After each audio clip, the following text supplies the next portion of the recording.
Perfect. Hello, Okay. all. Thanks a lot, Ashwath. Thanks for coming. A very, very warm homecoming welcome to Taran and his friend Divakar. So, we are very happy to have you here today as part of our One Step at a Time Nirman webinar series. And most of you would know Taran. He is our very own Nirman product, and he is the proud recipient of the Chinmay Deodar Prize for student entrepreneurship. And if there is one thing that I should say about Taran, it's perseverance. And I think that's something we all have to learn from him. And I know him from the very beginning where he does not take no for an answer. So this time we did not allow him to give us a no because we wanted him to come to talk to you about how he has approached his startup and business and fundraising. A lot of it has been learned by, I would say, hands-on experience and not bookish knowledge. So I'm glad to have Taran here, and he's our BTech aerospace major. So Taran, welcome to our webinar, and the floor is yours. Yeah, thanks a lot, Satya sir, for having me here, and I'm like really grateful to be back here and sharing my knowledge on startups.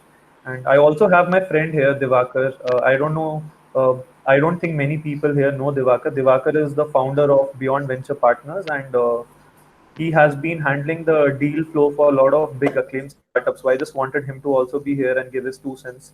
So Divakar, can you also give a brief background about yourself? Hey, hi everyone. Thanks, Saran, for the introduction. So, I run a firm called Beyond Venture Partners. We are an investment advisory and a transaction advisory firm based out of Bangalore and Mumbai now.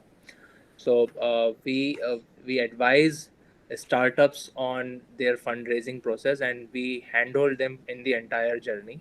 So, starting from connecting them to the right investors, getting the right deal flow for them, and handling all the associated compliances for them is the part of what Beyond does. Okay.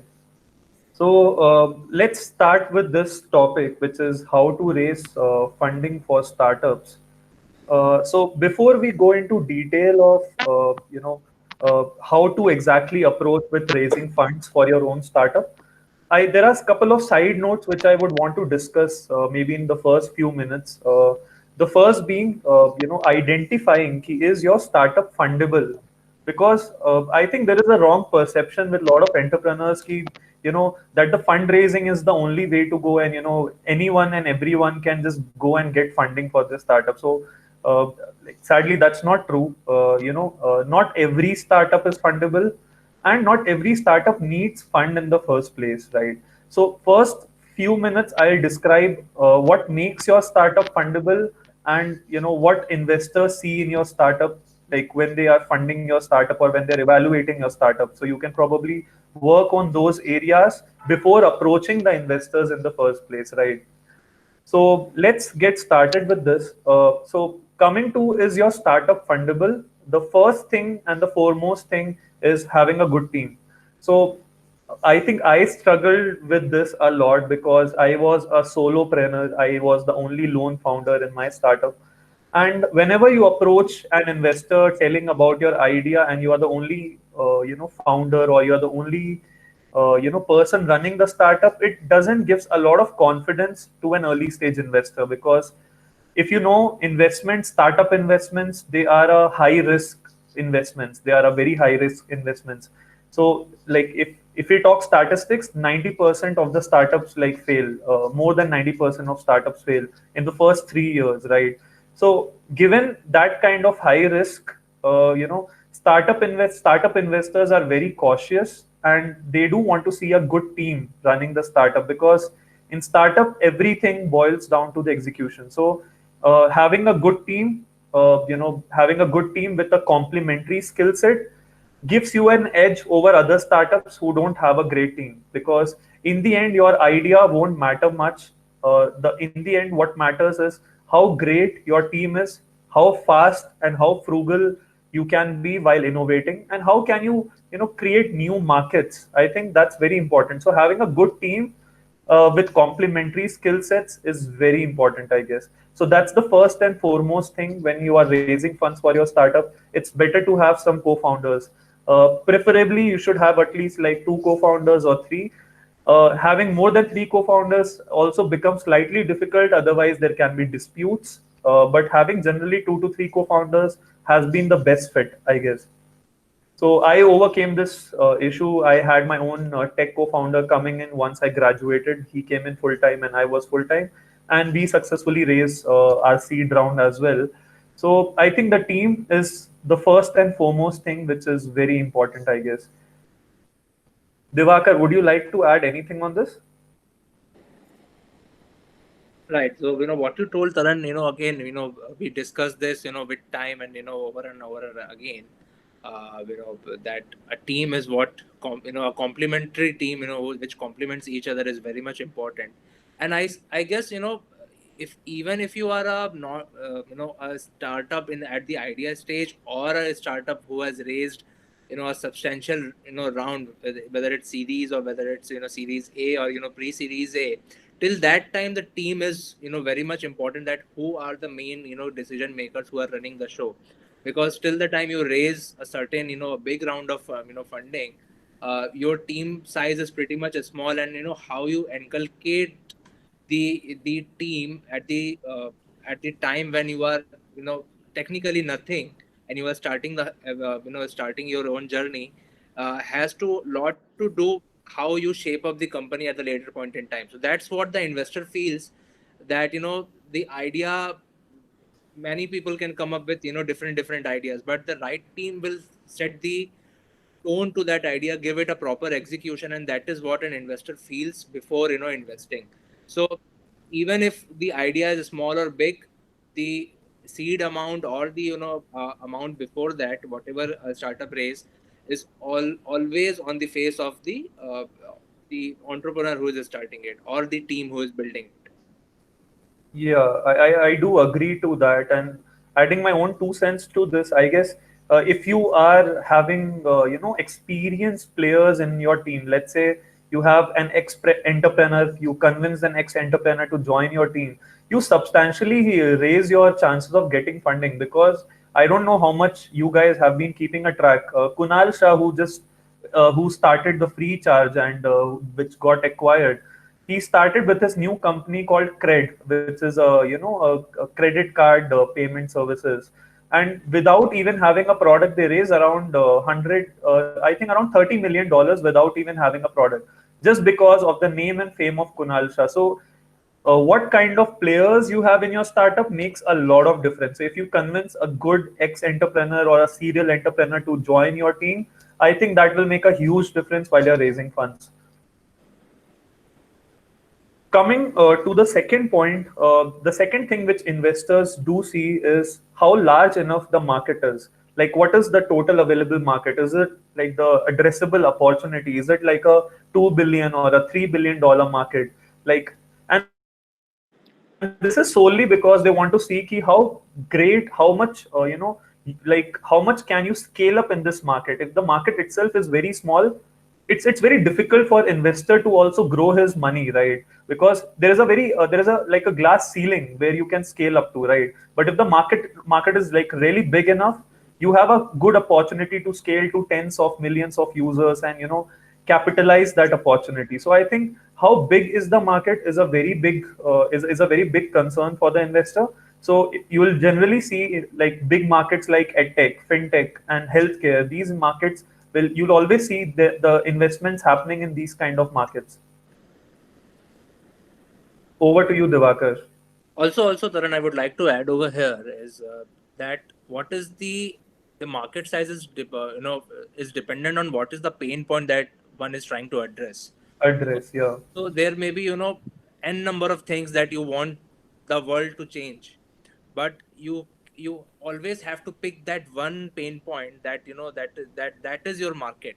So one pain point, start with one thing, whatever that thing is, and build your product around it. That's your total market size.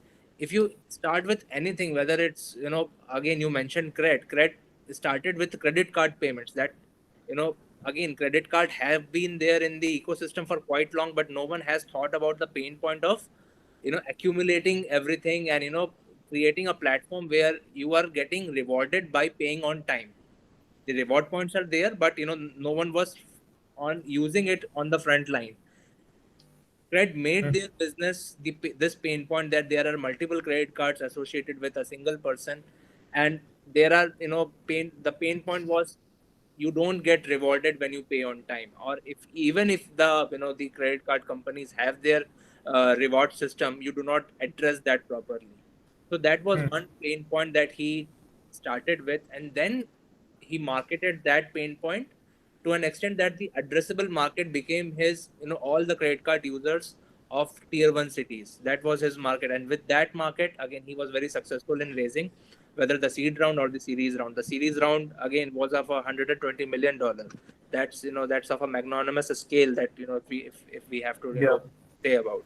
So addressable market is very important, but again, the market is dependent upon how big the market is at the first instance, and what is the, pain point that you are trying to address. So even if you say edtech, so, edtech has, K-12 space, post school space, and after the, the executive learning is space. So choose one, tap on that market, and every market is a huge market if you are, seeing and eyeing a market as large as India or South Asia to start with. Yeah, I do agree with that, and I think Divakar also you stole the next point, so which I was coming to about the pain point.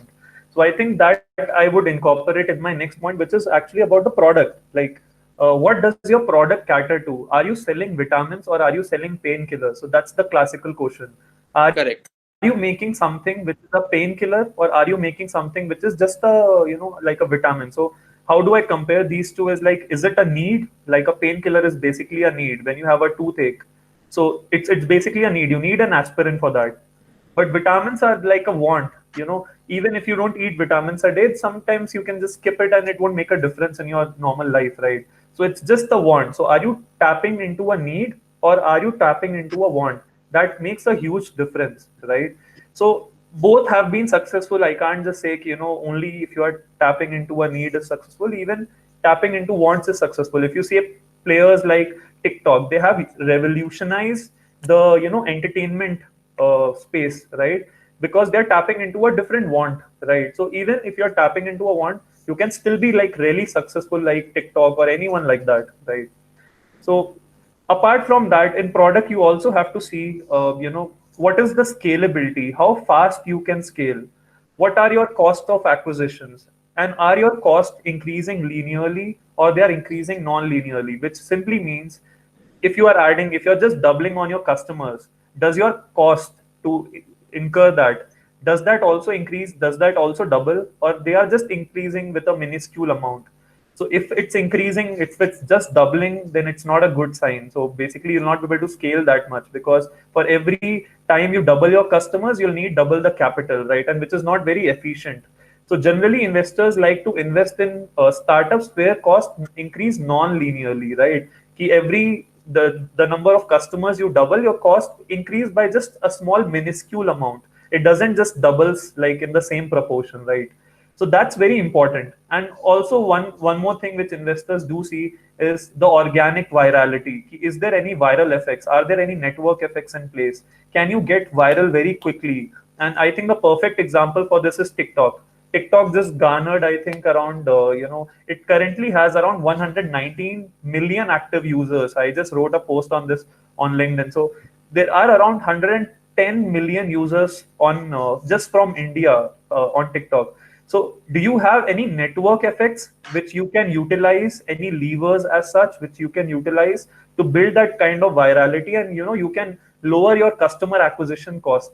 The more the viral factor, the lower will be your customer acquisition cost, right?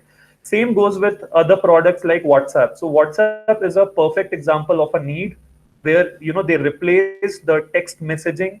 You used to have to pay 1 rupees per SMS pre WhatsApp. If you just remember, if someone was using this SMS plans, you had to pay 1 rupees for sending an SMS. WhatsApp used the technology, they used internet to replace that complete thing and made messaging free, right? So they tapped into a want of connecting people, and at the same time they had the virality, they had the network effects in place, which helped them grow to, like, right now they have around 1 billion users on WhatsApp. So which helped them grow to 1 billion user. That is the kind of virality. So I think you have to also see all these things in your product.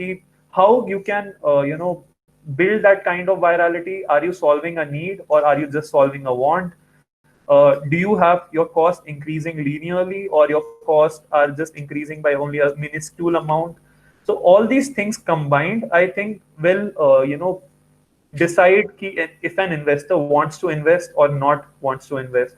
This definitely is a big factor. Your product matters a lot to investors. So I think you should focus on these things a lot.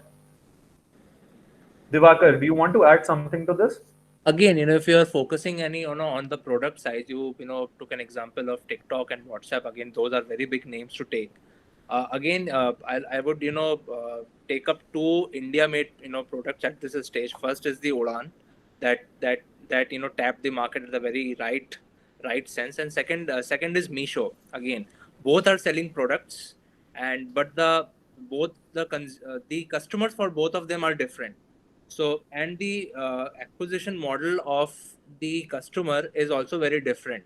So when you say Udan focuses on B2B purchases, B2B. and Yeah.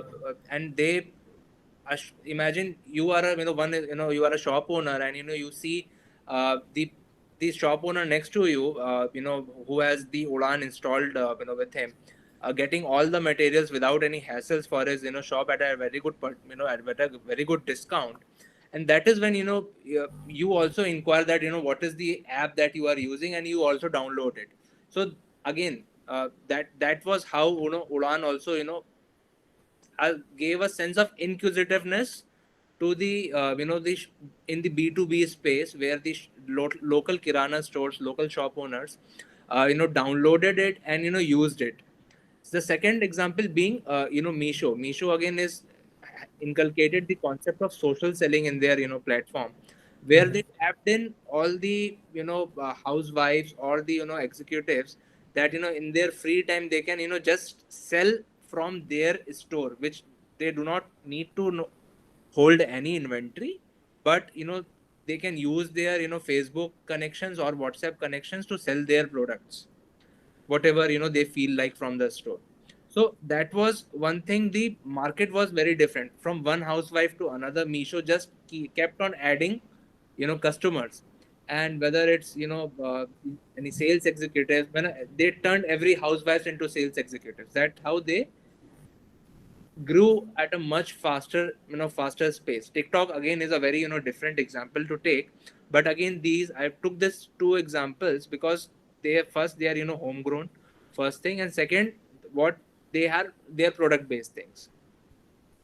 Yeah. So again, they address the market quite uniquely. So how you are addressing the market, and how you are in balancing the right market, and you are addressing it in a very unique fashion, also sets you apart. And that's what an investor eyes. And trust me, if you are able to do this thing correctly, getting the market fit right, and approaching the right market in a unique manner, investor will themselves approach to you. Take Khata Book for example. Yeah. Correct. So I think, yeah, it has to be a unique, I guess, a unique idea, or you can say maybe approaching the market in a unique way. So I think both of the things work, and I think the product in whole matters a lot. I think it carries a lot of weight. What kind of product it is, what are the your strengths you're playing to, what are the defensibilities you have, like what makes anyone not able to copy your product directly, or tap into the same market and just outbeat you in the same market, right? So I think those things play a significant factor, and also like things like scalability or something like virality, and all these things will combine. I think these carries a lot of weight, I guess, when you talk to investors about funding. The product carries a lot of weight. Either you'll get funded or not. It's also dependent on the product. The next point which I have is like when you're raising funds, the other thing which is also important is traction. Like depends on the stage you are, you have to have the right kind of traction. So if you are, let's say, in a pre-seed stage where you are seeking, let's say, around 10 to 20 lakhs of funding, it's like a pre-seed stage at the idea stage. So at that stage, you need to have a basic proof of concept. You need to show that whatever problem you are solving, it really exists. You have some customers or some people validating this, and you can just show them a basic proof of concept. You have tried selling it to, let's say, 5 to 10 customers. Even though you don't have a product, that's still fine at a pre-seed stage, but you have to show some early validation of your idea. Yeah, this thing works and it's genuinely solving a problem, right? Let's say if you are at a seed stage where you're taking like something like 50 lakhs to 70 lakhs or 75 lakhs of funding, at that stage you need to have a product in place. You definitely need to have, if you are working on an app based or a software based product, you have to show them the software, you have to show them the app, you have to get some initial early users, maybe 1,000 to 5,000 users on board. And probably if you also have some let's say some revenues coming in, even that's even better, right? But these are the milestones which are set by investors. If you are seeking this much amount of x amount of money, you need to have this much amount of traction, and that's also dependent on the industry you have. So if you are, let's say, in an industry which makes an entertainment based product, right, let's say something like a TikTok, so for you to make another TikTok and you're raising funds for something similar to TikTok, then you have to have a good amount of users. Like, you have to maybe have something like a lakh user before you take a funding of, let's say, 1 CR, a seed funding of 1 CR. You have to at least have, some 1 lakh users, or maybe even more than that, to get some decent amount of funding from that. Or if you are at, you are looking at a pre-series A kind of funding, then you at least need to have, let's say, a million users, and some early revenues also coming in, right? So I think based on what kind of funding you are raising, what kind of stage you are, you need to have a relevant amount of traction associated with it, which gives trust and confidence to the investor to put in money. So if you're just telling him an idea and you're just pitching him based on your, the business plan, it won't make sense to him. So if you want to raise a decent amount of funding at a seed stage or a pre-seed stage, you need to have the right kind of metrics attached to it. You have to have the proof of concept, you have to have product, you have to have early beta testers, you need to have early revenues coming in, depending on this kind of funding you're looking at. Divakar. Sure, Tarun. So again, as we all know that, with traction comes valuation of a company, and valuation is uttermost important when you are raising funds. So whether you are valuing your company at a higher level or you are devaluing comes from your traction. Again, every, whatever you do, every action has an equal and opposite reaction, as we all know. So whatever you do, whether you build a right team, whether get some of the initial traction, you build a proof of concept, and the best being you earn some revenues out of it. Again, everything you do at this stage is linked with what valuation you are controlling at the in the market, what you are seeking, because it will be very irrational for a startup which does not have a right team, just have a idea or a proof of concept, no tractions at all, and imagine them asking 1 crore of money at a very high valuation. High So valuation. imagine, first imagine yourself in the shoes of the investor, whether you would invest your hard-earned money in an idea which has not given a promising result till date, or which doesn't have a revenue attached to it as of now. So first, we need to keep ourselves, before asking from the investor, at the shoes of the investor, whether we would be comfortable in giving that money to the to an startup who is approaching us. If we solve this correctly first, then is how much you can ask. How much one should ask is always, it's very much advisable that grow some traction before even approaching a first serious investor. Because a serious investor can give you a right valuation and can write you a decent amount of check size. So A typical angel can write you a check for an abnormal valuation, but the next fundraising would be uttermost difficult for you to raise, because you cannot devalue yourself and you cannot find any incremental value to add to the company at this point of time. So the next, always think before raising 2 rounds ahead. Even Yeah. if you are raising a small capital for of say 50 lakh rupees, imagine yourself raising at least $5 million after 2 rounds, and imagine what should be the dilution, what should be the market size, the whole scenario attached to it. Always think 2 rounds ahead, whether this raise can lead to a problem at the next raise or not, whether it can pose threat to the valuation of the company at the next round or not. Always think in that lines. Again, as a student entrepreneur, whenever uh, we pitch our idea, we are very enthused about our idea, and if by that idea itself, if we are getting a funding of say 25 lakhs, as a student it's a very huge amount, and it's very, people are so passionate about what they have created, and they are getting say 25 lakhs. The idea may be big, or the idea may be worth more than that or less than that, but somehow people tend to lose their sense of practicality with that small amount when they are at the college level doing undergoing entrepreneurships.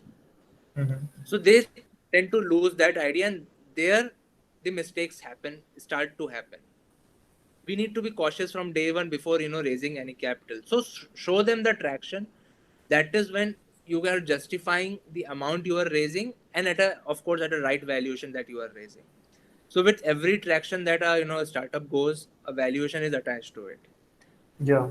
A startup with say a 10,000 downloads or 10,000 users will have different valuation metric as if they have 10,000 paying users. Yeah.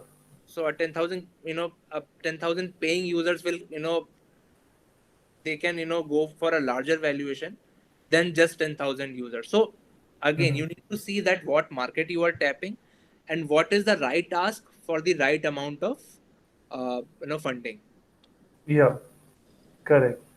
So yeah, Matlab, I would just want to add to this is, yeah, as Divakar said, ki be empathetic to the investor, as in ki you should understand ki when you're approaching them, you have to do your homework nicely. You have to have the right kind of metrics. Otherwise, you'll just plain out just get rejected by the investors. Because if you're asking some absurd kind of money, let's say you are asking 1 crore of investment, and you just have maybe like just couple of thousand users, that's just not going to make any cut without having, let's say, paying users, or whatever is desired at that kind of ask, right? So it also depends on the industry to industry, and that also depends on, you can just always look it up as your competitors. You can just go and crunch base, and you can just see ki the similar startups, what were their funding rounds, how much did they raise in their as the pre-seed or the seed round, and at what kind of valuation and what kind of metrics. So as Divakar correctly said, ki, the valuation is always tied to the metrics. So if your metrics are really strong, so that whatever your ask is, you will definitely kind of get that kind of money. So let's say if you have a million users and you are asking, for let's say a 1 CR kind of amount, you will easily be able to raise that kind of amount at a good valuation, let's say at a dilution of 10% or 15%. But if you have just 1,000 users and you're asking for something 1 CR, probably that's not gonna make a cut until and unless your product is substantially something different from what is in the market, and you have maybe a tech-based product or something. So otherwise, if it's just a software-based product and there are similar products out there, you have to grow your metrics like really strong to actually be able to ask a good amount of good chunk of money, right? Coming to the last point about is your startup fundable? The last point of this is the structure of the company, and I think Divakar was the best person to tell you about that. But for me, I'll just say that I think the startups, to get funding, they have to be a private limited or LLPs. I don't know if LLPs are operating anymore. They are just forming anymore. But you have to be a private limited company. You can't be a one-person company to raise funding, or you can't be another capital structure. So you have to be a private limited company to raise funding for the startups, because only private limited can issue shares to the private investors. So I think Divakar can elaborate much more on that since he handles all the legal parts. So Divakar, can you please just brief others on this? Sure, Saran. So again, in India, we have a different level of entities. First and foremost is the old age traditional sole proprietorship that we have. So all the traditional businesses more or less run in the same fashion that are sole proprietorship. Second comes again the easy process of being in a partnership, whether two or more persons coming together and forming a partnership, whether it's a normal partnership or a limited liability partnership. But again, the partnership or a limited liability partnership are not conducive structures for raising funds or running a startup. Why? Because you are not accounting for fundraising in that, because you cannot raise funds in a partnership, uh, because that a partner has a different say altogether rather than just being a shareholder and an investor in the company. And also you are not accounting for what is in the fashion right now is ESOPs. You cannot issue ESOPs in partnerships or limited liability partnerships. So the conducive structure for an startup to start with is a private limited company. Again, you can start with as low as two people on your capital table and two people as directors. So Director. you can start with two people, and you can add till up to 200 issue shares up to 200 members. So that's the flexibility that you get by being a private limited company. First and foremost is that. And second, when you have raised a substantial round, you have people in your capital table. Again, right now you are hiring a very good team and you want to retain them. So retaining team through cash, because you don't have that much of a salary component to give, you will always want to attract good talent by giving them equity. So that equity is always comes under the employee stock options, and that can ESOP. only be given by a private limited or a public limited company. So a corporate structure to have is again a very it's absolutely needed. There's no going around with it, unless and until you are developing a product which will be a hit in the market and you do not need to raise any round of funding on that. Then you can straight ahead and go with the LLP kind of a structure. But again, that's kind of impossible, uh, because always a company or an entity will need capital to grow. Mhm. So straight down a straight jacket formula to incorporate an entity. And uh, always be sure that you do your filings correctly, you do your you keep your company up, all the records updated, because this is a very minute thing that people tend to overlook, and that comes to harm your business at a later point in time, when the issue was not large, but the compounded effect of the issues has become so huge that you are shelling a huge amount in fines.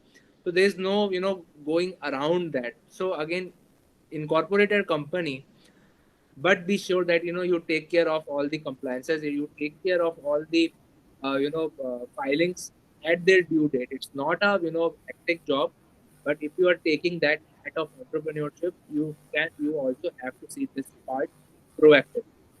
Mhm. So you can be good in your product, you can be good in your tech, but if you are if you are adding that feather in your cap of being an entrepreneur, this is an additional job of compliances that you are going to see, and for a very long Have to time. deal with it. Yeah, you have to deal with this. So I guess, so I think we have discussed on what makes your startup fundable or not fundable. Before going to how to raise funding, another small thing which I would want to pitch on is, you know, what are the best investors to look. So before you raise funding from investors, you should know who to raise funding from, because a wrong investor can actually break your startup. Like, I'm very serious about that. And I think you right now will be hearing a lot about this WeWork fiasco with SoftBank, and Oyo fiasco with SoftBank. And SoftBank has actually made a lot of companies overvalued, because of which right now they are suffering, right? So that's the whole reason I wanted to put this point around us. कि who should you raise funding from, and who is the right investor to approach, right? So my 2 cents on this is basically you should raise funding from someone who brings much more to table rather than just money. So money is something which you'll anyways be getting out of your fundraise process. You'll anyways be getting money. But apart from money, there are much more things which you can ask for. One of them is advice.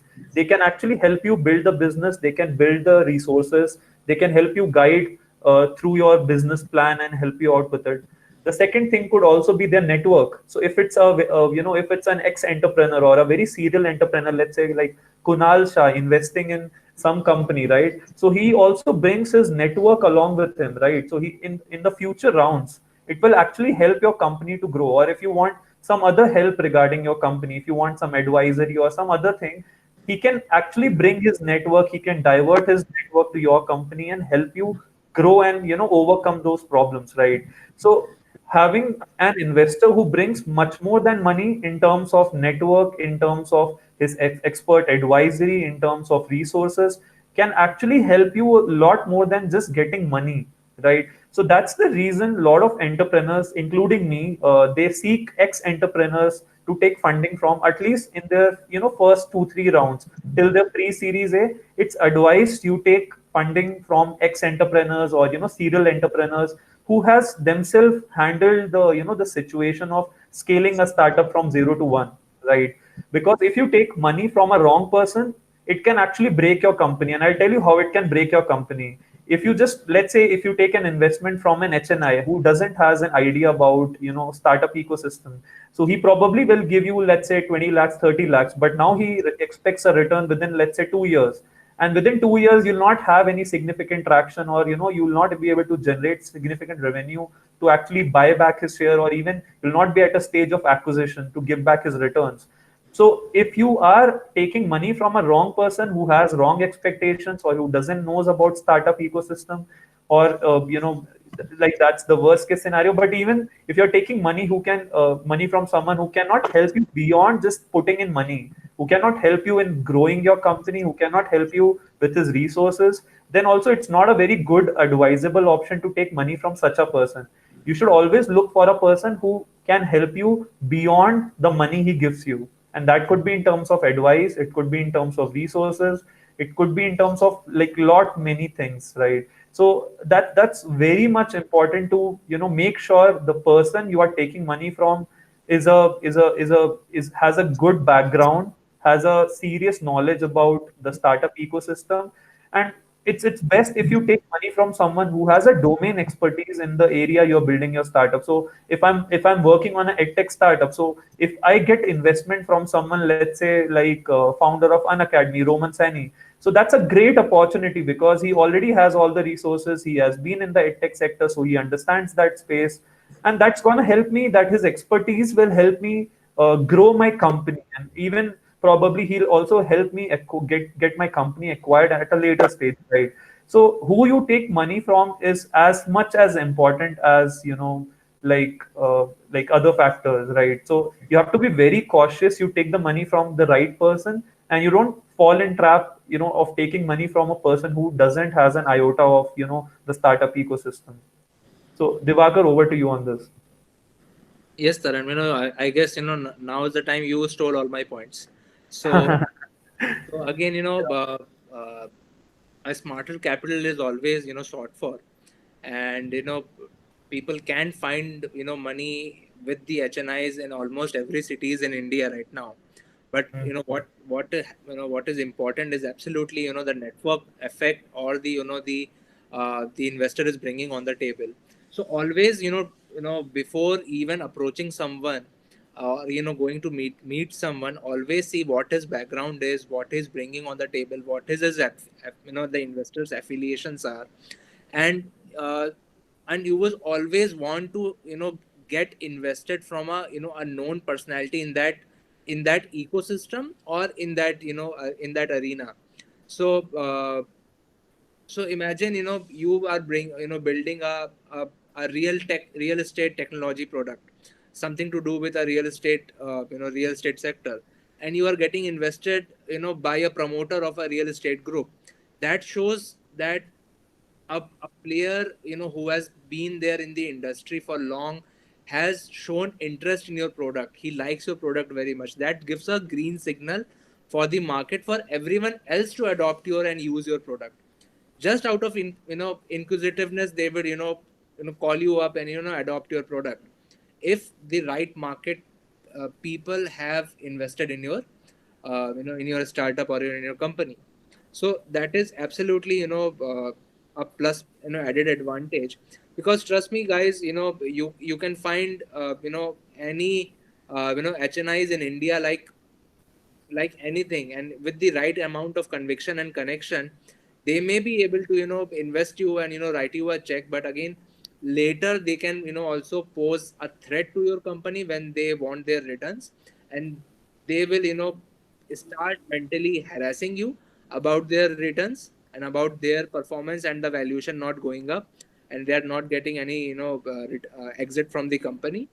And also, without them knowing the right tech, they don't have the tech background, they won't have the the sound background of how the market performs, but they just want their money to grow like magic.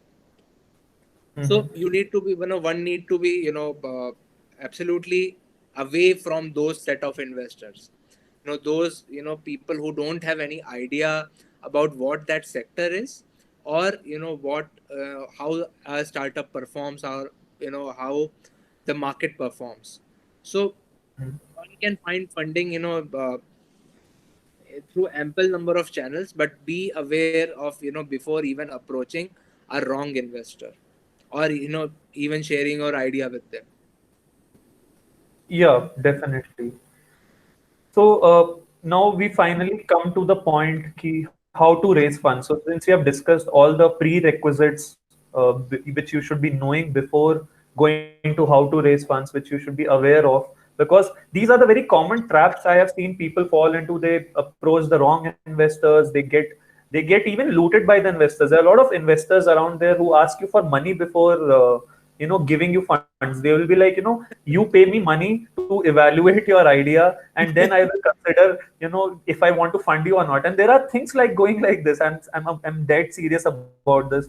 And they ask for money upfront, and like they are just making fool out of the young entrepreneurs who are the first time entrepreneurs. They like, no investors, no, like, believe me, no angel investor or a genuine investor will actually ask you money for evaluating your idea. He has to give you money, not you have to give him money, right?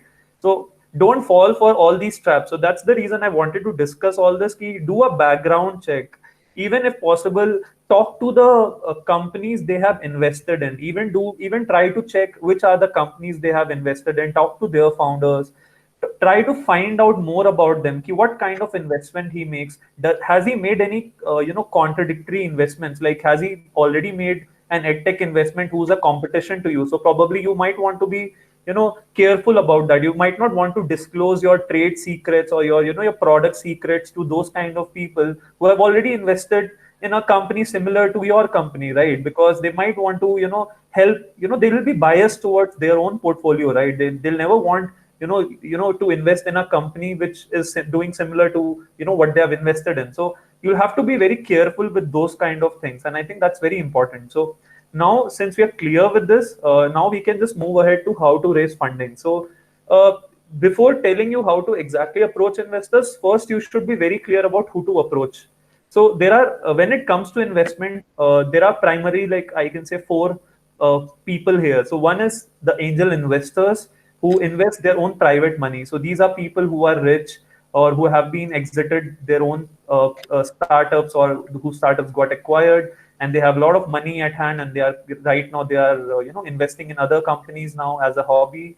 So these are angel investors who invest their own money out of their own pocket.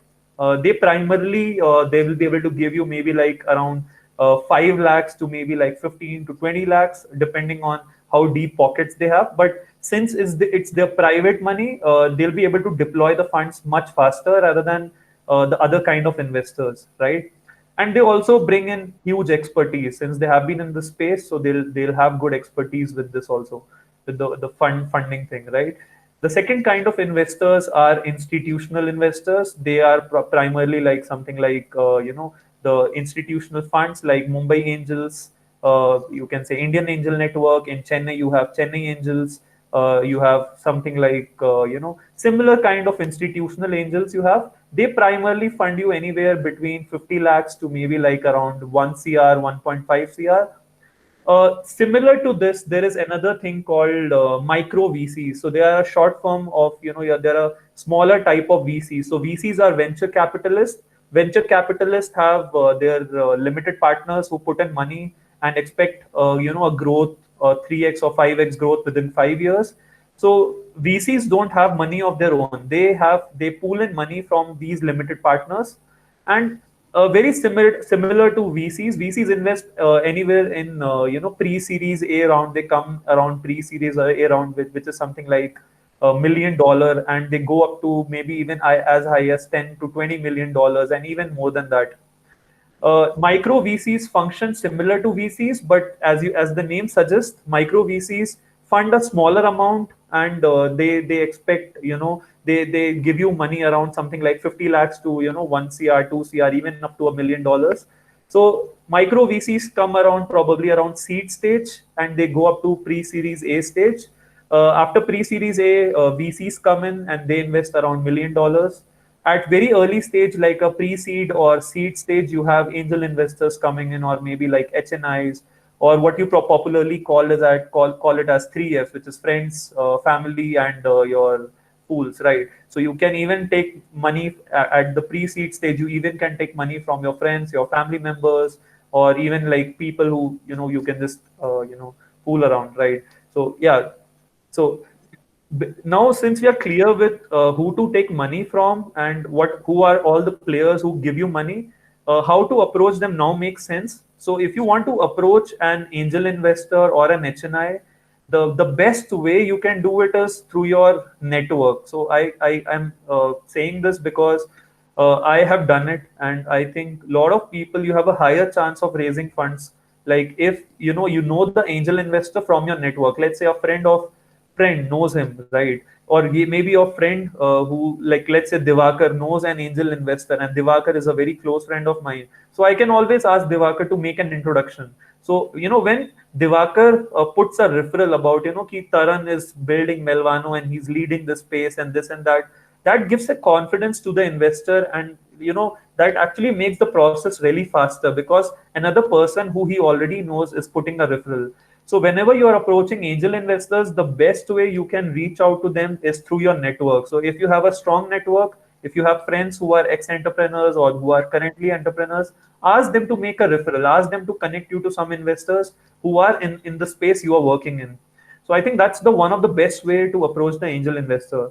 Nevertheless, if that doesn't work out, if you are just starting up and you don't have a good network, you can still approach angel investors through your LinkedIn or these platforms, right? So LinkedIn is an excellent platform where you can just find angel investor, you can just connect to them, and you can probably send them an email, right? You can just draft a very short cold message, and you can tell them what you guys are doing, attach your product demo which they can have a look into, and you can just ask them if they're interested to if they're interested in this space and they want to invest. They can probably just share your email, and then you can follow up with that. So even you can see deals happening on LinkedIn, right? So you can directly approach investors on LinkedIn, and you can probably just connect to them.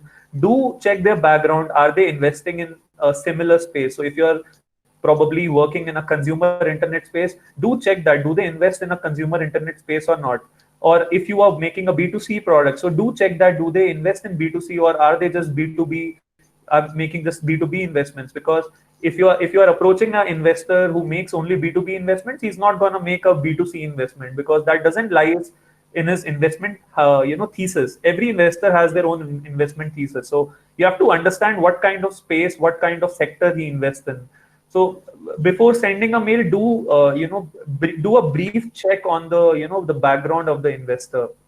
The third way to approach an angel investors could be like a third party platforms like the Let's Venture or AngelList. So there are a lot of third party platforms which give you a platform to showcase your startup and connect to these kind of investors. You can even go for these showcasing events. There are competitions happening where a lot of angel investors come as a, for, judging you. So you can probably attend these kind of networking events or pitching events where you can pitch in front of these angel investors, and you can, connect to them if they like your idea, right?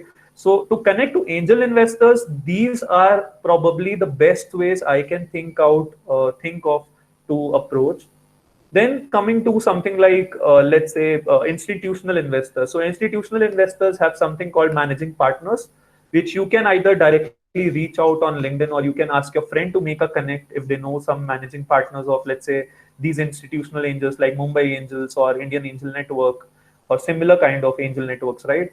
So the best way could be through a referral. Otherwise, you can also directly approach them through LinkedIn. You can send them an email, or you can even apply them on their website. So they always have a website where you can directly apply, and you can attach your pitch deck. You can tell about your business, and they'll just reach out to you if they are interested. But again, the chances of getting funding through that is much lower. If you are approaching through your network, that raises your chances, like it just, I can say, raises your chances of getting funding almost by 10 times, I can say. So having a good network is utmost important for an entrepreneur in 20th century. So if you don't have a network, it's damn difficult to get things done in the entrepreneurship ecosystem, right?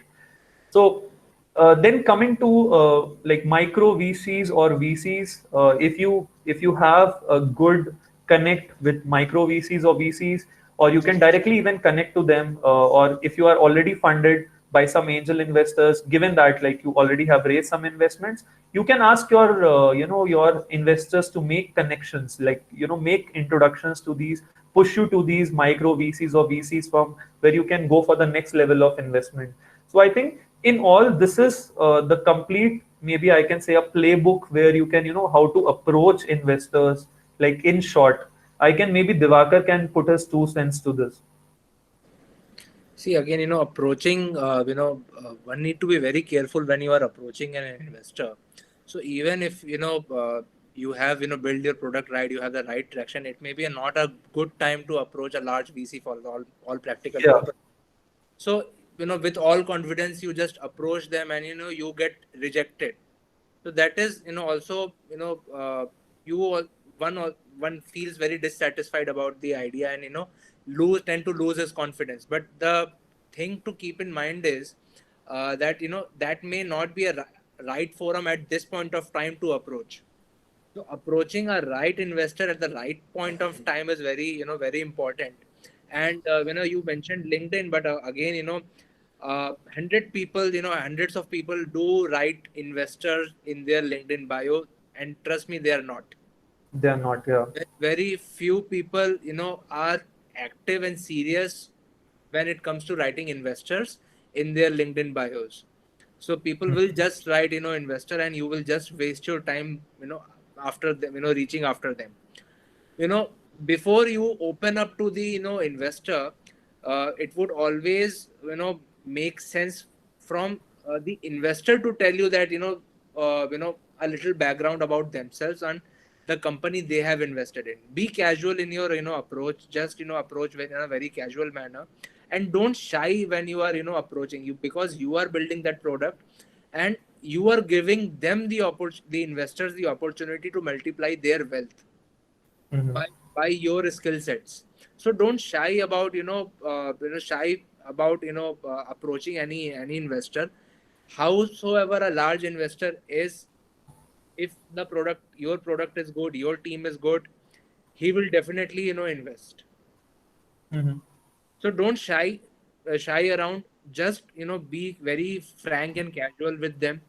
Just as, as a friend, talk to them, get their views. Even if an investor, declines your request to invest, uh, always do get a feedback from them, whether it's a VC, whether it's a, a platform. Just get a feedback of what went wrong, what is their investment thesis, what didn't fit right into it, what is the good time to, call them up, for a follow up or something.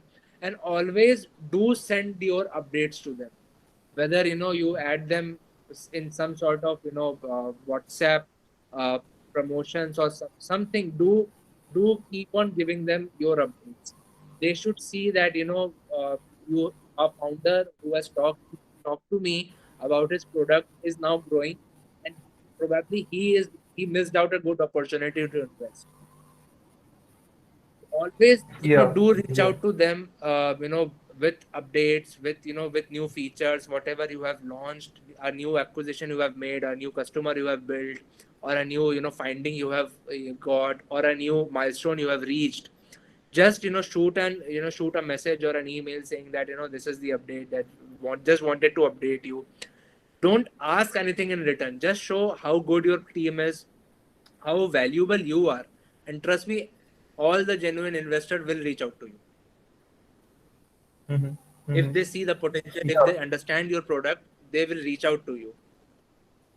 Don't waste Yeah. your time with hundreds of people, and definitely you'll end up wasting your morale, your whole I say whatever the funds you have accumulated, or you will just waste time with that. So one Hmm. need to be very cautious when they are approaching hundreds of people. Do approach them. It's not a harm in networking. Network well, and build your network very solid, and expand your horizons when you're networking. Network in India, network people outside India. Get to know what your competition is doing outside India, how they are raising, what their strategy is. So these things you will always tend to see when you network very well. Hmm. So what is the right point of right time to approach an investor? How big the check size of an investor generally is? So it is all variable, and there is no straight jacket formula for everything. You need to keep on mix, do a very mix and match of all the possible permutation and combination that is there. And that is Hmm. when you hit the right tone at the right time. And trust me, uh, you know uh, before the you can pitch thousands of slides before the wrong investor without raising any interest with them. And with the right investor, you can just present your idea verbally, and he may be interested in investing. Yeah, correct, correct. And also to add on with this is like as Divakar said, and I think this I agree to this. Do share your feedback with them. So don't take first of all if an investor says no, it's not like your startup is not good or the startup will not be successful. Don't take a no at a face value. So you have to understand that the no means not at this moment. I'll just want to say this statement again. If you approach an investor and he says no, it just means not at this moment. It's not a no for your startup as in don't take that no at a face value. Don't think this he means to say the startup cannot be successful or the startup can never raise funds or anything. He just means that you are not ready to take investment from him at this moment. Let that just sink in, okay? So you have to understand that and don't take it at a face value and just go on a rant ki, why do investors are not investing and all? Why am I not able to raise funds and everything? So don't go on a rant on this. This doesn't looks good, and you should not be doing this. You have to deal with this. Do you have to take a no very maturely, right? You can't just immaturely try to just bash investors for not funding you. You have to understand it's their personal private money, so you don't own it, right? So you're not privileged to get that, right? So if your startup is fundable, you get a yes. If it's not fundable at the moment, it's a no. So you don't have to take it at a face value. And even if a investor says no, don't take it personally and do keep on sharing feedback. Take a feedback from him and do keep sharing your updates, whatever your product updates are. If you have, let's say he highlighted ki you didn't have a co-founder earlier. So if you get a co-founder, try to tell him about all those updates, whichever red flags he raised at the last meeting. Try to address those issues and get back to him again. Probably, he might want to invest in the next round. So don't burn bridges just because he said a no. Don't burn bridges with him. Don't be aggressive on that. Okay. So don't take that no at a face value. I've seen a lot of entrepreneurs make this mistake and they just go on ranting about investors for not funding them. Don't be that entrepreneur. I'm telling you, you'll just burn off your bridges and earn a very bad name in the ecosystem because everything is public. Investors discuss with their fellow investors about the startups which are upcoming, So if you put a bad name about your startup, it's not gonna get funds from other investors as well. So be very cautious about this. Okay. Apart from that, one thing which I missed out was you can even raise funds from incubators and accelerators. So this is also a very nice thing. So a lot of accelerators like SOSV is one of them. Startup Catalyst is one of them. Then there is something like Sequoia Search, which comes at a later stage accelerator, or there are Axelor, which is by our own IIT Madras, alumni, right? So there are a lot of accelerators which also give you funds. Then there is also something called Derby Foundation. There is also an accelerator called Derby, right? So they give you funds as soon as you get admitted to that, and not just with funds. They also give you good expertise. They bring their set of experienced people in the industry, and they mentor you for couple of, like, let's say 3 months to 4 months accelerator. They mentor you for 3 to 4 months. They give you office space. They give you mentors. They give you money to scale up your startup, right? So apart from just these classical methods of raising funds from these investors, HNIs, VCs, and institutional angels, you can even go forward with these incubators or accelerators to raise funds. They are pretty easy to apply. They are pretty easy to raise funds. Given that you have a good product, you have some traction, you have some proof of concept, you can easily raise funds. You can apply for an accelerator and you can easily raise funds. So this is also a very good opportunity to raise funds, apart from the regular options. With that being said, the final thing which I would want to touch upon is, I think Diwakar has already talked about it, but I still want to make it clear, how much to raise and like at what valuation. So this comes in when you start talking to investors. They'll ask you, what is your ask? Like, how much are you asking for? And how do you come up to that value? And how are you valuing your own company? Like, what is the percentage which you'll be diluting? So for that, the simple funda is try to, try to find your expenses, including the salaries, the cost of server, everything included, the cost of the tech team, everything. Find the cost for the next 12 to 18 months, right? So whenever you're raising funds, try to estimate the projections, make the projections, and try to make the projections for 12 to 18 months. And that should exactly be your cost. So let's say if you are, planning in 18 months, you'll scale to these numbers. Let's say you have like 10,000 users and you'll scale it to, let's say, 100K users.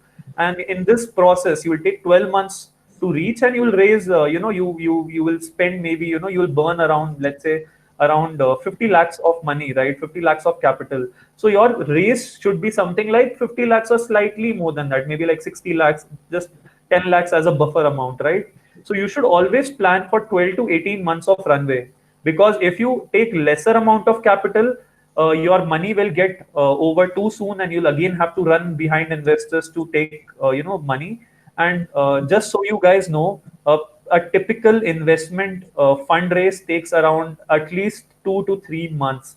If you have been lucky, it will take you at least two months, or if you have been unlucky, it might even take something like 8 months. So I have experienced that.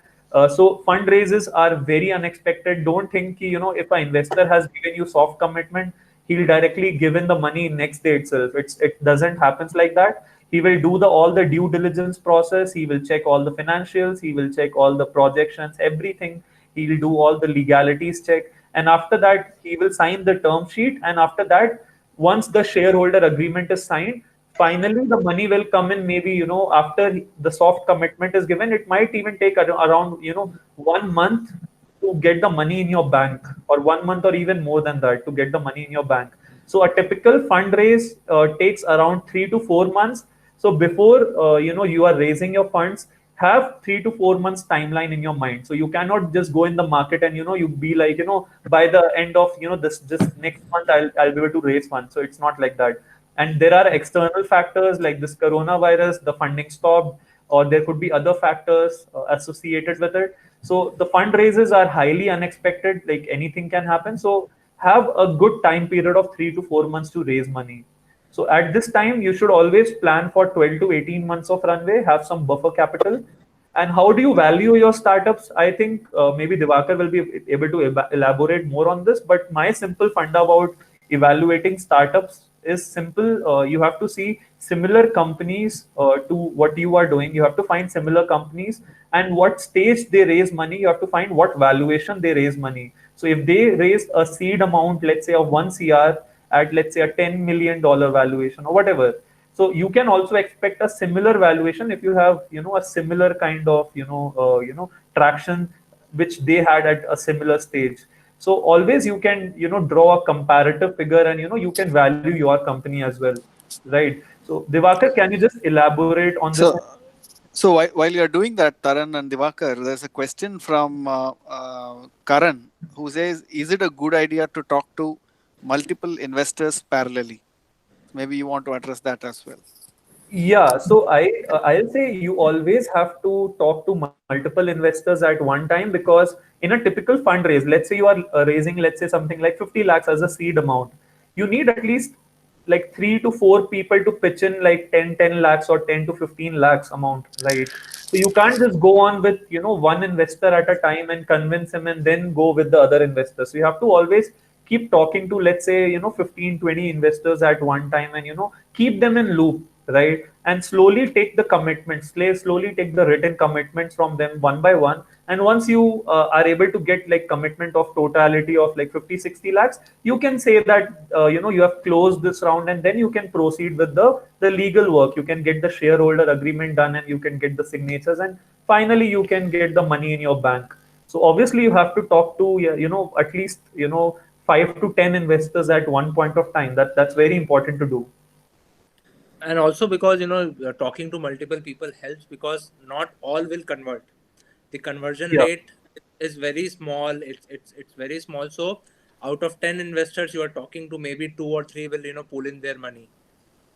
So it's always beneficial to talk to multiple investors, but not to a very wide array of investors. So talking to 100 investors at one point for a small fundraise is not advisable. But talking to, you say, 10 investors when you can only accommodate 3 or 4 of them is advisable. Mhm. Also, one more thing I would want to add just to clarify this. I've seen a lot of entrepreneurs who are very naive, who do this thing. They send a pitch email and they tag some 100 investors in that. They find some list of 100 emails of 100 investors, and what they do is they'll put all the 100 investors in the CC and they'll send the same mail. If you do this, you are just going to make your chances of getting funding as zero, literally zero. No investor is gonna touch your idea if you're doing these kind of silly things, because how can you just send the same email without knowing the investor? How can you send the same email, the same mail to 100 of investors at one point of time? That's a complete spam, right? And I've even seen some people doing like this, when they send the email, they don't even address them as they don't even address their gender as correct. So they write it like dear sir slash ma'am. Matlab, what does that even mean? No, that's a very serious case. How can you address, when you're sending a email to an investor, you can't address them dear sir slash ma'am. How can you be like unsure of their gender? You have to, write a proper personalized email when you are sending a pitch email to the investor. So don't make these kind of silly mistakes. And matlab, I hope you guys are very smart. I don't think you'll be making these kind of mistakes, but just wanted to highlight because I've seen this happening, and the investors just laugh it off and they'll never consider you any serious investment. That just ruins your chances of getting any investment. Correct. Coming back, yeah. So coming back to the valuation thing that you raised, that valuation is all, it's very dynamic. The subject of valuation is very dynamic in nature, and it all depends on multiple factors. Which sector you are in, what is the similar in companies are doing, performing, what is your total addressable market, and where are you at this moment in time in your product journey, or in your startup phase, whether you are at the idea stage, whether you are at a stage where you have generate got the product right, just launched your product. So what stage you are uh, raising the capital is also very important for your valuation. And also people tend to confuse themselves with the market, with the news reports that are generally there. So if a company X has raised $10 million at say 100 at $100 million valuation, they would just try to imbibe those in their startups. But every valuation that we see or we undertake is completely different from the previous one. The unit economics might be a little bit similar, but a company A's valuation will be absolutely different with company's B valuation, because both are different entities in their own sense. Both have their own customers, both have their own team, both have their own different product market fit. So I'll give you a classic example. The Jio versus Vodafone Idea. Jio's valuation is somewhere, it started up very late, but it acquired more customers. Now its valuation is somewhere, close to $70 billion. Compared to, Vodafone Idea, its valuation is much more less, because uh, they are not technologically innovative. They didn't tap the right market. And they lost a lot of consumer at the same time. So again, different companies with different valuation having in the same market with the same technology, the valuations are different. So just don't copy paste any other's valuation and just imbibe those in your conversation. Talk to a professional, talk to an expert, get your valuation right, and then approach the right set of people with the correct valuation backing you up. Because even if you say, I want $1 million at a $10 million valuation, when you are just at the idea stage, the investor will laugh it off and probably will never come back to you. So you have lost that opportunity. You have lost that opportunity to make a connection, and every time they will hear your name, they will just imagine this particular conversation you had, and they will not have a uh, uh, great sense of feeling when the name will appear in front of them. So that's an opportunity lost, and that's a very big opportunity lost for all practical purposes. So always, Yeah, I think that's a very valuable point. We always tend to overestimate what we have, and I think you guys really brought in a lot of inputs as to how to look at it. So I don't want to keep you guys any long, but I also want to add to the team out here that we have recently started having our alumni from Nirman also part of an advisory board for students, just like to have a continued engagement for a meeting like this. So Taran will be part of that advisory board, and I'm constituting that board. I'll share the details shortly. He has agreed to volunteer his time to help out more of you who come, and I'm very glad that he was able to bring in an expert like Divakar to talk about today. I'm sure as and when you reach to that stage, you will start having more and more questions. I mean, a single webinar is not going to address it, and you probably need a lot more hand holding. So with that, I would say if there are any questions that you have heard, both Taran and Divakar talk till now, any other questions that you want to ask them from the rest of the team? Yeah, hello Satya sir. Actually, I have a question. Sure, Bashwar, go ahead. Yeah. Yeah. So, hi Taran, hi Divakar. I am Bhashwar, and currently I am doing my BTech in third year. And a little background about myself. I have a startup regarding productivity social media, which has a tagline of play hard and work hard. So basically, the problem that we are addressing is that there are a plethora of distractions and content that lead the current generation to waste a lot of time, and the very productive work that is really important in long term are not so interesting, and they are very so boring that people don't even consider it. So that is the problem that we are solving through gamification by including a game with social media, which incentivizes the doing any productive skill in the skill set that they want to acquire. So that is the basic idea. And with me, I have on my team, like we are a team of two, and with me we have Shivam Roila. He has 7 years of experience in software engineering. So we two are the team. So the question that I had was about the need for funding. So Taran, you are really famous among the IITM community, and I follow you on LinkedIn.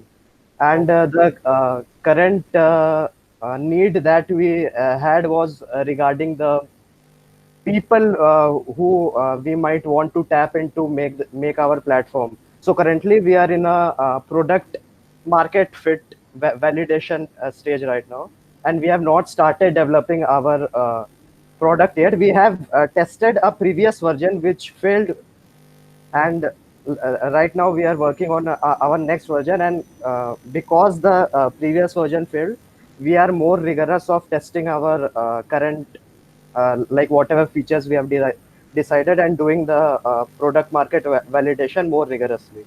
So about the need of funding, so we think that my co-founder is a software developer, so he knows all the back-end and front-end stuff, and everything. He can work on that. But we also feel that we need some people for making the game part of it, and like design, graphic designing, and basically all those of things. And recently I read a post by you that you sent on LinkedIn about like if you can't afford an intern, then you should probably do it yourself. So like what is your take? Like what do you think? Do we really need funding? Should we learn all those graphic designings from our own, or should we like hire people and tell them that we will give you some IITM certificate from Nirvan, but we won't be able to pay you? That's a very nice question, and I would also like to correct you on couple of things before I go on with this. The first thing, I think you said product market fit. So I think right now what you're currently doing is more like a need solution fit, not a product market fit. Product market fit is something which comes much later once you have launched, and even it takes like 2 to 3 years after you have launched the product, and then you get the product market fit where your product is being liked by the customers and it's fit for the market, right? So that's a product market fit. Since you have not launched, what you're trying to do is more like a need solution fit, where you're trying to validate that the market needs this thing. So I think just wanted to clear you with Yeah, this yeah, methodology, right? you are correct. You are correct. And the second thing which comes to key, yeah, you correctly pointed out key, you should not take interns, but you always can have team members when you are in IT. So if you don't know, see, you have 2 to 3 options what you can do here. Okay, in your space, one is you can learn the skill sets. If you are interested in doing that, you can yourself learn it. So if you don't know about my background, I was though I'm an aerospace engineer, I have done like around 10 to 15 marketing courses, including viral marketing, guerrilla marketing, and whatnot. So I have more marketing knowledge than a normal marketer from an MBA school. And we do have full-time MBA people working in Melvano, right? And they don't know that much as I know. So I'm not boasting about me here, but what I'm trying to tell you is you can always learn skills along the way. And as a founder, you'll have to do that. You'll have to learn, you have to wear all those feathers in your cap. You have to have that, right? So you can probably learn some of these skills, but given obviously you don't have that much time, it's not possible to do everything on your own. So have team members accordingly, give them some equity, promise them, if this thing works out, if they are devoted enough, they'll get some equity once you incorporate a company, right? Have people with complementary skill sets, as we said. Have them as a team member, don't have them as an intern. Or initially when you are college students, if you are having intern, you can give them maybe something like treats. Don't make them work for free, but you can always give them treats. And regarding the post which I was talking about in the LinkedIn, which you correctly pointed, so that was not regarding with the the student startups where you are just starting up, right? Those were actually for the startups who actually are scaled up, who have the funding, who have the resources, but they still choose to not pay the interns and not value their work. So it was for startup like who are actually having the funding, who have the money, but they are not still paying the interns and making them work 24/7 and not valuing their work. So that was not the correct thing. So in your case, since you are a student startups, you can always ask help from your friends or juniors, and you can always give them certificates for working in your startup. You can obviously give them an internship certificate, and you can always treat them. And I think we at Melvano did it ourselves. When we started off, when we wanted to research on the market, we have we had something like 4 to 5 interns which were working with us and who were helping us out. So I think that's a very valid option to either have interns and you can always treat them, but make the terms very clear. Don't promise them money if you're not going to give them money. If you're just going to treat them, just tell them beforehand, they are working for the experience and you are going to treat them with this and a certificate and whatever the terms, make it very clear in the beginning, right? Or else, if you think you are not getting the right interns, take team members. If people convince people with the relevant experience, let's say you want a design or a game person to work on with you, get someone with the nice experience, convince him with your idea, and ask him to work part time. Give us some time, and later you can give him some equity when you incorporate. Like if he wants to come on board as a founder or a co-founder, so you can always give him some equity. So I think those are some options which you can try out.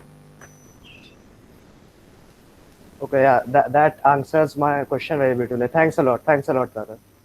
Divakar, do you want to add something to this? No, nothing to this. I think answered everything in an apt manner. So okay, so nice. Anyone else has any other questions? And Divakar, also please can you leave your contact so others can contact if you want any help, in fundraising or any doubts regarding that. Can you just leave your number in the chat? Sure. I'll just do that. Anyone else has any questions? Please, you can ask. We have another 10-15 minutes. We can just address any issues if you guys have. Hello, sir. Yeah, Vishnu. Yeah. So my name is Vishnu. Yeah. So currently I am doing a. Am I audible? Yeah, you are audible. Yeah. So, we So can't see currently you. I'm doing. Oh, okay. I'll make myself visible. Yeah. So currently I am doing a project in Nirman. So my question is not related to that. It's a different thing. So a few days ago, we three friends discussed about beginning a startup. I mean, that's just the idea. In the city of Gwalior, we live in Gwalior. Two of them live Gwalior. I live a little far away from Gwalior. So the idea is to just home deliver the hair cutting and similar services. So currently, the traction that you talked about is the traction that we have is just an Android app or the ability to make the Android app. The second is the team that you told is important. So can you tell me what more tractions should we achieve to start approaching investors, or what more work we should do? I mean, we have decided to do this and thinking that we have time limit of just 2.5 months, but that is the time I think we are going to live in our own city. Then we all will disperse to our respective colleges. That's my question. So can you just briefly tell me about what exactly your startup does? I couldn't hear that very clearly. Yeah, that's the home delivery of barbers or Okay. other such services, like for men and women, related services. And we have Okay. not clearly thought of this, but related services. That. So I think in your case, how much it also depends on how much fund you are looking at. So if you are probably looking at a seed amount of money, which is something like, let's say 10 to 15 lakhs to start from, probably you need to have something like 10,000 users, and you need to get them 10,000 get them paid users. What I'm talking about here is 10,000 paid users on board. So until and unless you have those at least minimum, that's the minimum validation of your idea. You have at least some kind of 1,000 to 5,000 paying users. Until and unless you get that much amount of users, you won't be able to get maybe a 15-20 lakhs amount of check size. So I think again you can try with investors. There will be some investors who might just look into lesser number of paying users, but at least you should have some validation. Let's say 1,000 minimum paying users to get a bit of validation about the kind of services you're offering. So you mean that we should first start doing that business? Yeah, definitely. You should start making some money, start making some revenue, and then get some once you get some customers, this actually gives a huge confidence to the investor to put in money, because no investor wants to put money in a business that's not operating. Everyone wants to put money in a business that's already generating money, and he wants to just put his money so he can multiply his wealth, basically.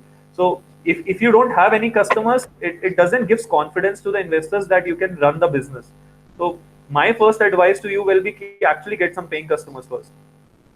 Also, Taran, I would like to add on this. Vishnu, your biggest competitor at this moment of time is Urban Club. Urban Club. Yeah, So it has they- become urban company now. I know that. Yeah, Urban Company. So Urban Company has a full dedicated category related to this. So your customer is, your competitor is this. So either you need to improve your services to the line that it beats Urban Company's, category, or you need to, beat them in a price position or the number of that in market they have, not addressed yet. So Yeah. one related question is, should I start thinking like at city level, or we should start thinking like at whole nation level? Like You first should we are thinking to start at start the at city city. level. Just start at your city probably, because you can't go at a national level. You don't have all the resources to go at a national level and scale it up. You always have to start with your own city, and then you have to slowly scale up to maybe a district level, and then maybe a state level, and then slowly move on to other states. So that's how it works. So you can't just go on with the whole nation at once. Matlab, your services are like the services you are listing, they are like, you need that's operationally intensive. You need good amount of operations to handle the barbers and everyone, right? So it's not something which you can directly release. It's not a software product which you can just directly release and everyone can use it at vicinity of their home, right? So your services are operationally intensive, so it basically you should start from your city itself. Okay, and one more thing is, you told we should register a company as something like incorporation or private Private limited. limited, yeah. Yeah. So what is the right time to do that? First find investor, then do that, or first make that thing settle? You should do that once you have you are at a stage where you are going to get investment. So you have got the commitments. The investors are ready to put money. At that stage, you should then incorporate the company. Otherwise, you should not incorporate the company. Otherwise, you'll have a lot of headache. Once you incorporate the company, you have to do the compliances and all, and it just adds to the headache. So until and unless your investor has told you ki now I'm going to put in the money in the company, go get it registered and all. Till that point, you should not go and register a company for no use. Okay. Thank you very much. Yeah, so I think since I think Divakar is also short of time, so probably we'll just close it. And thanks a lot, Divakar, for joining in here. Thanks, Taran, for inviting me over. Thanks, Taran and Divakar. Really appreciate your time, and I think it was wonderful having you here.